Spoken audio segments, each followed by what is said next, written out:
We're at the Barclays Center here in Brooklyn, New York, and this is the WBA Super Featherweight Championship of the World. We have Leo Santa Cruz, who will be putting his title on the line to face Carl Frampton.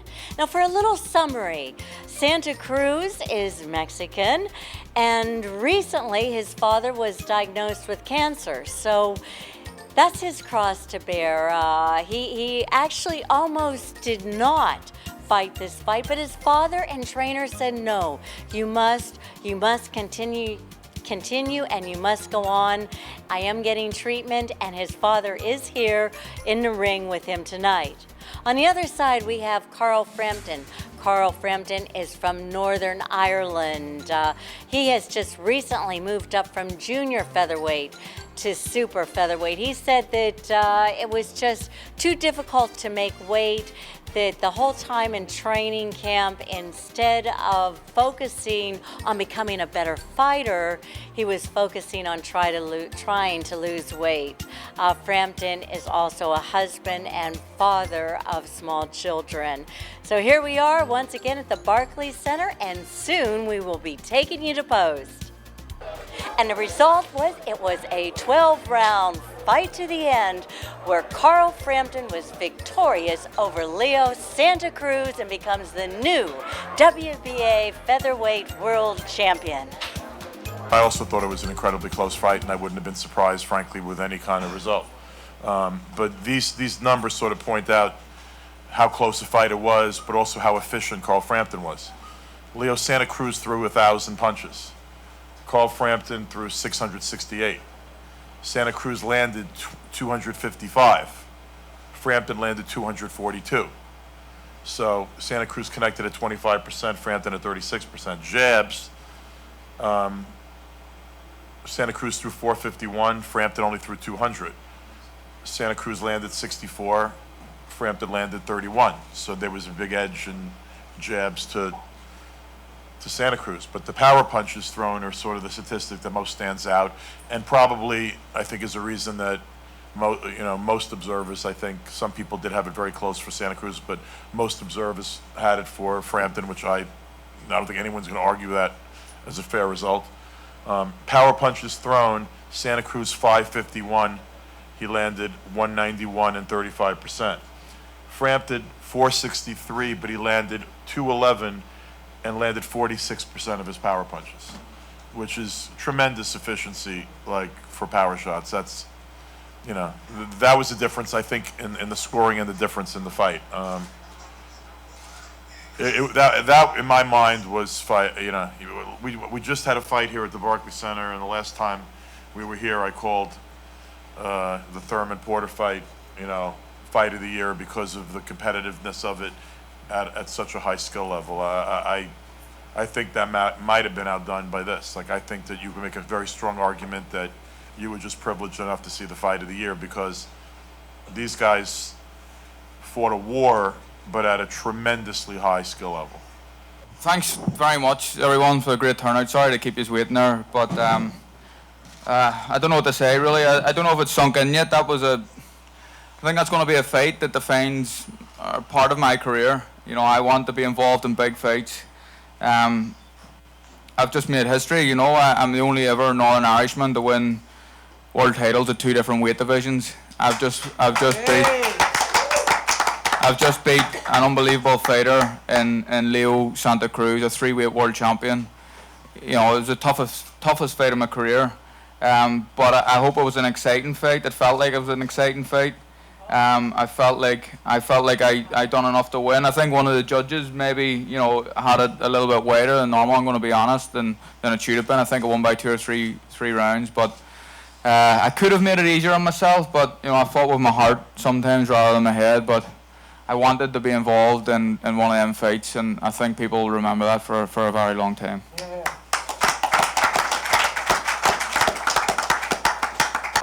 I think so. Like, Leo Santa Cruz hit me with better shots than Alejandro Gonzalez hit me with. That was just me boiling myself down to 122 pounds, and it was just having a negative effect on my performance, and that's it, really. I finished strong there tonight. I think me fighting Leo Santa Cruz at 122 pounds, would I have had that in my engine? I don't know.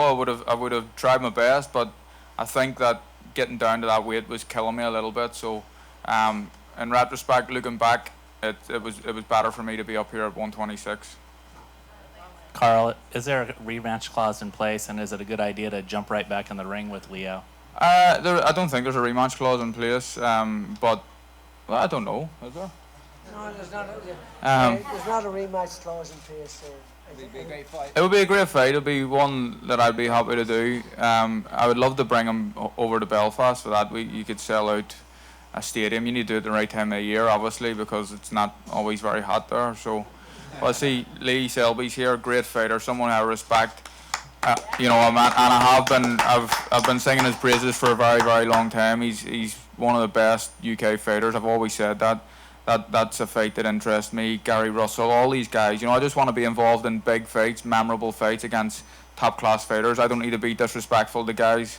I just want to get on with it. And someone says to me, yes, I think it was Lewis actually said to me yesterday, real fighters fight, and that's what I want to do.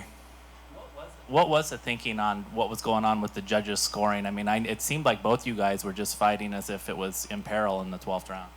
Yeah, I was told by my trainer to go out and win the last round. You never know how the judges have it, and I think I did win the last round. I wanted to stamp my authority on it and show people that I'm still in here, and I wasn't going to let Leo Santa Cruz push me around.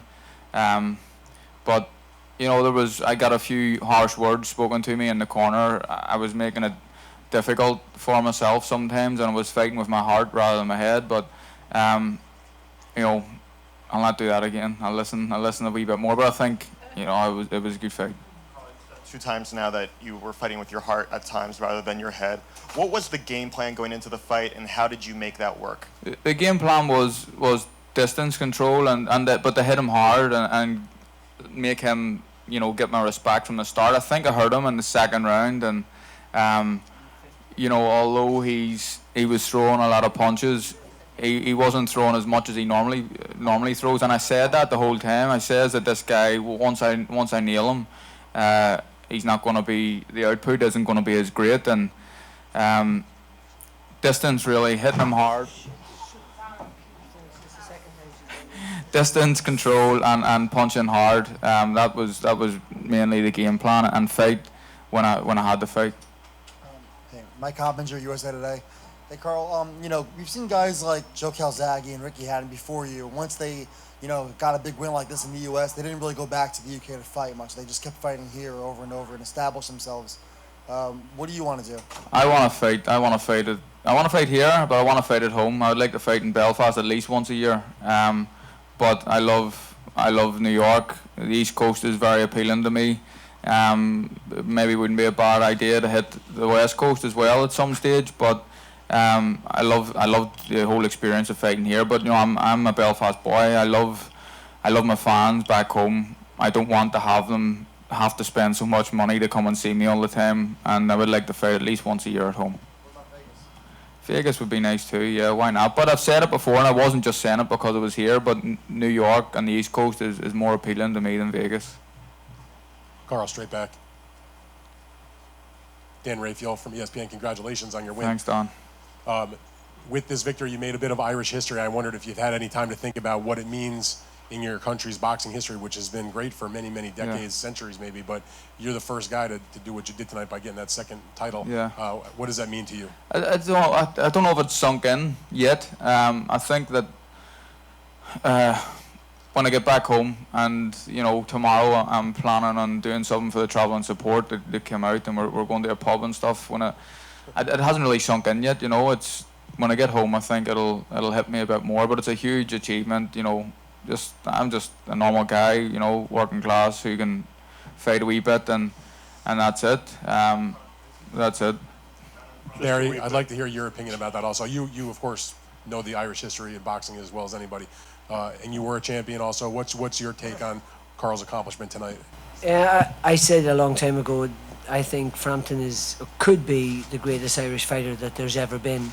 Tonight was the greatest night of his life. We knew it would be a fight that would really make him stand out. We knew it would be a tough fight. I think Shane got the tactics with Carl, absolutely brilliant. It was a spectacular performance, and maybe we're thinking about trainer of the year here already, and fighter of the year as well. So we're thrilled, absolutely. And I genuinely believe this kid will go on to be the greatest Irish fighter that there has ever been. Okay, hey, Carl, John Gatling, Ring Observer. Just wanted to ask you real quick, Carl.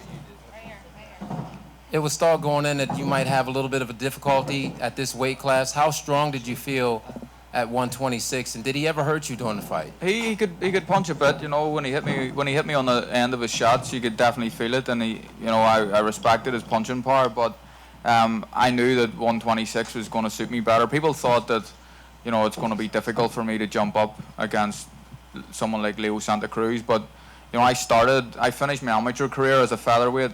Leo started his professional career as a super bantamweight, so as a bantam. I believe that on the night I was a bigger man than him. I believe I was stronger. I was able to push him back when I wanted to, but I knew that this was going to suit me.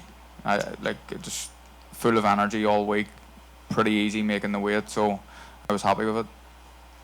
Carl, I know it's not this kind of big money fight and it's a high risk, low reward, but since the fight, Rigondeaux, wherever runs his Twitter account, has called to fight you again. Do you see that fight happening in the future, or? I don't know. Look, I'm happy to fight anyone, and I genuinely am. I would fight anyone, but I want to be involved in exciting fights. I had a bit of a stinker with Scott Quigg, and I didn't want to be involved in another fight with Rigo that would have been another stinker. And then people start to think this guy is boring, and they start to not like me. So I want to be involved in big fights, and whoever my team put in front of me, and this is an important thing, and I don't think boxers speak about it enough. I have a young family. I have 2 young kids and a wife at home. I want to be financially rewarded because this is a short career. I'm 29. I have a few years left in me. I want to live a comfortable life after boxing. Rigo doesn't bring a pound to the table. That's just the way it is.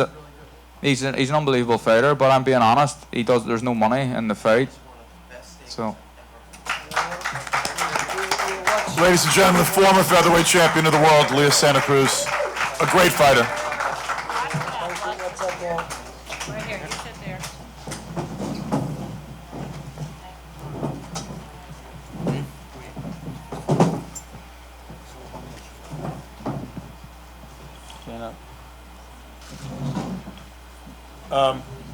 Guys, Leo's going to take a couple of questions, so if anyone wants a couple of questions for Leo right now. It was a great fight. Like I said, I know it was gonna be a tough fight. Carl Frampton's a great fighter, not a great fighter, but also a great person. I respect that. And it was a pretty tough fight. It could have gone either way. So I just won the rematch. Like I said, wherever he wants. I want it in LA, but if he wants in Belfast, I could go to Belfast anywhere. I'm gonna go 100% more, but ready. Leo, you stated before that you like fighting in the West Coast, like fighting in Texas, closer to your fans, just like Carl had mentioned wanting to fight in Ireland. In the rematch clause, where would you want to fight and you probably want a rematch as well? Yeah, no, that's true. Like I said, I would have won the rematch over in LA. We came over here to New York.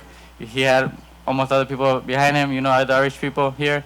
So I think that helped him a little. But, I don't take nothing from Carpenter. He's a great champion, great fighter. I said it in the beginning. It was going to be a tough fight, and it was. But we just won the rematch, and hopefully, in LA. Leo, what was he doing to make it such a tough fight for you, and how did you try to adjust to that? I think, he was moving. He had good footwork, like I said in the beginning, great footwork and everything. He got good movement, and my dad wanted me to box him. But I think my game plan was to put pressure in the beginning.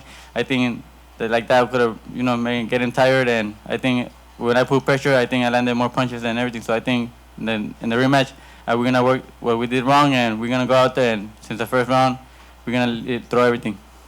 Leo, in the second round when you got rocked back to the ropes, what did that do to you?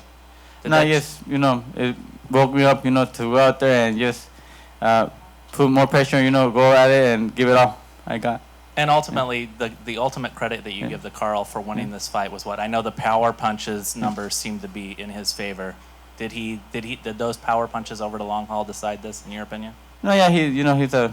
That's what I said in the beginning. We had to look out for those power punches. He's a strong fighter, but he got us with some good ones. Not all of them landed, but he got us with one good shot. But it is what it is. Hey, Leo, congrats on a great performance. Yeah, thank you. If there's not an immediate rematch with Carl, who would you want to fight next if you're thinking about that at all right now? The truth right now, I'm thinking right now is the rematch. I don't think right now. I said I wanted at least LB if I got the win, but it didn't happen. So right now, I could think of is the rematch against Carl Frampton, and hopefully we get it. Yeah. Okay, one more for Leo. Good, here we go. Leo, Yeah. starting your fight. Yeah.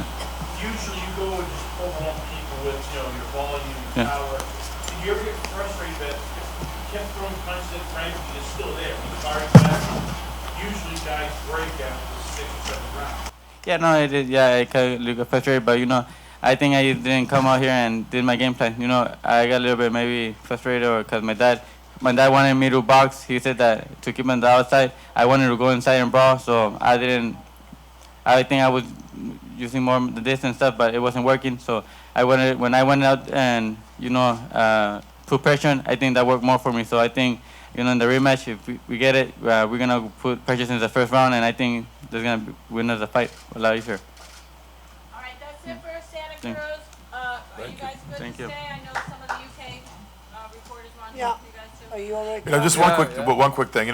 In boxing history, when you have fights like this, guys are forever sort of linked. You have Barrera and Morales and what they had accomplished, and Ward and Gaddy and what they had accomplished, and tonight these guys I think are now forever linked.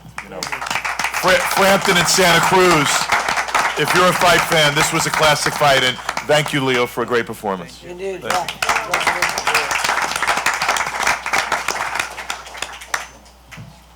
you.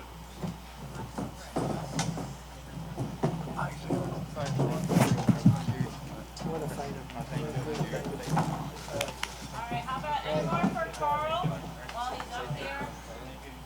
You do when you're a kid, and the dream was always to become a world champion, and once you do that, you start having new dreams and no wet dreams, and you just start dreaming about everything. I want to be a world champion, and I've reached that goal. Now I'm a two-weight world champion, and it's just going up. Tomorrow morning, you're the most famous man in Ireland. What does that mean to you? I don't know about that. It feels good. I can't wait to get home now. We're staying out here for another week or so, but I can't wait to arrive back in Belfast. Thank you so much. You have a Mexican style of fighting. Where did that come from? Yeah. I don't know. No, there's a lot of Mexicans in Tigers Bay. No, there's not. I don't know. I just fight with my heart sometimes a little bit too much, but I'll do whatever it takes to win a fight, and I'll never go down easy. And I think that's all. If you want to compare me to a Mexican, then that's a great comparison. I like that. There's so many great famous Mexican fighters, and it's good. Yeah, definitely. I think at the first round he could have lost it, could have gone either way. Second round, third round, started getting into his groove a lot, and then he started fighting with him far too early for me, and hence the reason I've lost my voice. But it was a great thing actually to establish his authority early on and hit him hard, and he got Leo's respect. But he mixed it far too much, in my opinion. He could have made it a lot easier himself, but he went out there and he won convincingly. And what were you telling him in your corner? It varied from round to round. When you had a good round, I said, you got a good round, let's do that again. And then suddenly he would have a war and get involved in a tear up. But that's just Carl Frampton. He's here to please the fans. He's an exciting guy, and he didn't want to be in another boring fight like the Scott Quigg fight. There was a lot of pressure on the line with Quigg. Here he could go out there. He was the betting underdog, and he could go out there and execute a game plan, but not only that, have fun with it and enjoy himself. And he showed tonight that he did that. Okay, and hey, what's next? Do you know? Or Next, I don't know. We got loads of options. We're the A side now. Let's see who comes to the table. Let's see what deals we can strike together. But I want him to fight back home. Don't know if it's going to happen, but let's see. Carl Frampton was just extraordinary tonight, in probably the fight of the year. It was just phenomenal, and he put up. Santa Cruz fought incredibly bravely, came on like a train in the middle rounds. Frampton finished like a train. It was such an exciting, enthralling fight, and he's now won 2 titles at 122 pounds, and tonight he won my old title, the WBA featherweight title, and it was an extraordinary fight, an extraordinary night, and guys, you should have been there. What heights can you take him to? Well, I think the skies are the limit. I mean, we've got a potential fight with Gary Russell for the WBC title. We've got a potential fight with Lee Selby for the IBF title. There's a potential rematch with Leo Santa Cruz. But we'd like to hold that until next summer and have it over in Windsor Park in Belfast. Okay, and I want to be there for that. Well, you got to be there for that. I'm going and all your to. Facebook fans are going to go there too. Nice to see you. Thank you. Thank you. We have a few moments, so let's hear from some of the athletes who were on the undercard. It was a very good performance tonight and a clear win for Paulie the Magic Man Malignaggi. Hey, what's up, guys? Thanks, Lou. What's up, guys? Did you expect that this fight would be so one-sided? One-sided? Jump right in, my man. That's what I like. Don't be shy. No, I really didn't go into the fight anticipating anything except trying to, execute a game plan and win the fight. I wasn't really anticipating whether, it's going to be close or it's not going to be close. I don't really think about that kind of stuff before fights. I just kind of think about trying to get as sharp as I can and being the best fighter I can be on fight night if that's possible for me. Usually the fighter speaks before the questions. Yeah. Anybody else? By the way, we're good. We got a mic for the media guys now. That's good. There we go. Thanks, Lisa. Overall though, I felt it was a good fight for me. I've had better nights. It was a good fight for me. Felt good to get the win. I'm not sure of how to progress from here. It's 3 wins in a row, or if I do progress, or if I just call it a night. We'll see. I have a lot of thinking to do. I always felt like when the time came, I would easily be able to walk away. But I don't know. And again, it's like I'm wrestling with it as I'm giving you this answer because I can't say yes or no. I know I'm the mandatory for the European title right now, and that's one thing I've always wanted to close my career out with winning the European Championship. So I'm wrestling with that. But then I'm saying, this would have been a nice way to walk away here at Barclays Center. So I don't know. I got to go home and think about it. But I'll let you guys go because I want to give a. I'd like to fight for the 147-pound title one more time. I'm not sure I'm qualified for that. We'll see. I have realistic goals. We'll see. I'll give Elio the mic now. Tuvo que ver y nada, me siento bien, estoy bien de salud The y weight made a little difference. I feel good. I feel pronto healthy. estaré de vuelta, Pretty soon I'll be back. pero mi peso natural 130 libras. My original weight is 130. That's where I should be fighting at. No quiero poner excusas. You don't want to have no excuses. Él tuvo mejor noche que yo. He had a better night than I did. Así de simple. Thank you.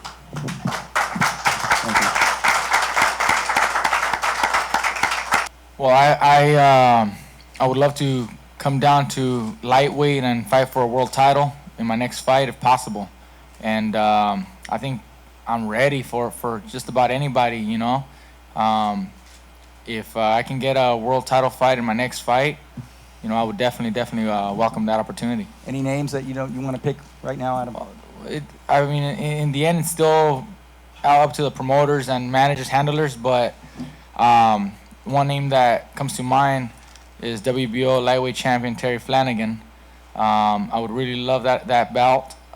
Reason for that, because I held the WBO at featherweight and super featherweight. I would like to add the lightweight to my collection. Thank you. How you doing, Mike, and congratulations. If there's an opportunity for a big fight at 140, what do you think about that? How do you feel about moving north? I first want to make my stand at 135 pounds. I think as this fight was scheduled at 140 pounds, I came down to 138 because I wanted to feel my body and see how comfortable I felt moving down with the intention of coming down to 135. And I really don't want to skip the lightweight division. I want to first win a title there And if we can unify titles, if that's available, do that. If not, then for sure we would welcome an opportunity at 140 pounds. I think I can compete with anybody at any of the 135 or 140 divisions. Mikey. There's another lightweight who's been looking really impressive, Salakanen, who actually, I believe, is promoted by Nivella. Is that also somebody that you'd be interested in fighting at lightweight? You know, if that's a match that's presented to me, and that's the name that I gotta go through, I'm ready to fight anybody. Like I said, as a fighter, I don't think there's anybody who wants to duck anybody. At this point, I don't want to duck anybody. I don't want to pretend that I'm taking easy way outs or things like that. I don't want anybody to misinterpret anything like that. If the fights don't happen, it's for other reasons, maybe networks or promotional people, management, that handlers sometimes prevent fights from happening. But I'm willing to fight anybody. I think I showed everybody that I'm a key player at any division at the 135 or 140, preferably 135, because that's where I want to win a world title at. It's probably going to be more likely that other people like managers and promoters, etc., are going to be trying to hold him back than he's going to be worried about fighting anybody. You know, look what he did tonight too. I mean, this guy just kept getting up. He fought a world champion. You know, I mean, he could have come back against Bozo the Clown after all the time he's been off and gotten away with it. That's not what he did, and you know, I don't think you're gonna have to worry about matchmaking for Mikey Garcia. It felt really good because now I'm back at doing what I do, what I gotta, you know, what I love most. You know, showing the fans the kind of fighter that I am.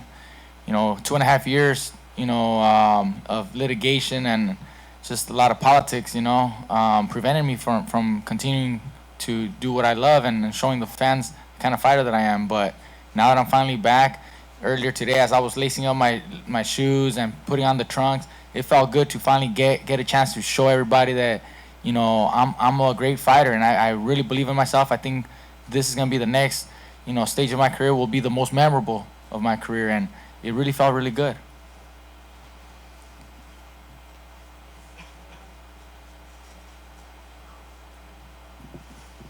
Any more questions? No. Mikey, thank you. Well, thank you guys. Appreciate it. Thank you, Elliot. Thank you, Elliot. I'm Krista Hart reporting from the Barclays Center here in Brooklyn, New York. Hope you've enjoyed the show. Thanks for watching, and we'll see you at the fight.